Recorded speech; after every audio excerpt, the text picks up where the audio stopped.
મોડી રાત્રે અવાવરૂ જગ્યા પર જતા યુવાનો સાવધાન। વડોદરાના અંકોડિયા કેનાલ પર ત્રીજા નોરથી યુવક યુવતી લૂંટાયા।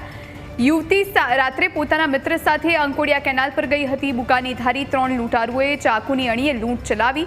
દાગીના, 2 આઈફોન અને રોકડા મળી 1 લાખની લૂંટ કરી। તાલુકા પોલીસે સ્ટેશન ડાયરીમાં ઘટનાની એન્ટ્રી કરી। યુવક કે યુવતીએ હજુ સુધી પોલીસ ફરિયાદ નથી નોંધાવી। સેવાસી પોલીસ ચોકીથી થોડે જ દૂર આ ઘટના બનતા અનેક સવાલો ઊભા થયા છે। શું રાત્રિના સમયે પોલીસ કોઈ પેટ્રોલિંગ નથી કરતી?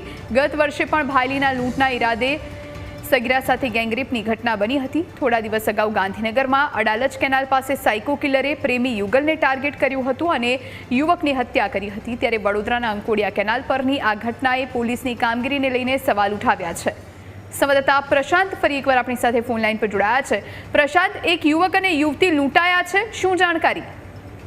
બિલકુલ જી, સંસ્કારી નગરી વડોદરામાં હાલ નવરાત્રીનો પર્વ ચાલી રહ્યો છે, ત્યારે ત્રીજા નોરતે મોડી રાતે એક કપલ અંકોડિયા રોડ ઉપર જઈ રહ્યું હતું। તે દરમિયાન કેટલાક અસામાજિક તત્વો દ્વારા તેમને રોકી અને ચપ્પુની અણીએ લૂંટી લેવામાં આવ્યા હતા। તેમની પાસેથી દાગીના અને મોબાઈલ જે મોંઘામાઈના હતા તે લૂંટવામાં આવ્યા હતા અને 1 લાખ રૂપિયાની રકમ અંદાજિત લૂંટ ચલાવવામાં આવી હતી, જેને લઈને લોકોમાં રોષ છે। સૌથી મહત્વની બાબત એ છે કે વડોદરા શહેરની અંદર ગત નવરાત્રીમાં બી ભાયલી ખાતે 3 નબીરાઓ દ્વારા એક સગીરા ઉપર દુષ્કર્મ આચરવામાં આવ્યું હતું, ત્યારે ફરીથી અંકોડિયામાં પણ આ ઘટના રહી ગઈ છે।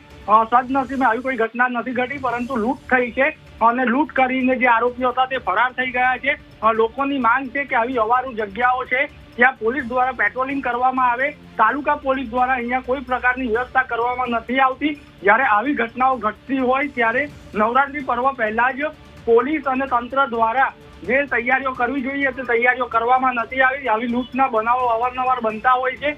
ત્યારે આ જે સીએમાં અભ્યાસ કરતી યુવતી છે તે તેના સાથી મિત્ર સાથે જઈ રહી હતી, ત્યારે એક્ટિવા ઉપર એને લૂંટવામાં આવી છે અને ત્યાંથી લૂંટારો ફરાર થઈ ગયા હતા। તાલુકા પોલીસ સ્ટેશનમાં ડાયરીમાં ઘટનાની એન્ટ્રી કરવામાં આવી છે, પરંતુ અત્યાર સુધી ફરિયાદ નોંધાવવામાં નથી આવી। ત્યારે સૌથી મોટો સવાલ એ છે કે પોલીસ તંત્ર શું આવા લૂંટારોને પકડશે કે ફરીથી આવી ઘટનાઓને અંજામ આપવા માટે તે લોકોને ખુલ્લો દોર આપશે? આભાર આપનો જાણકારી આપવા માટે।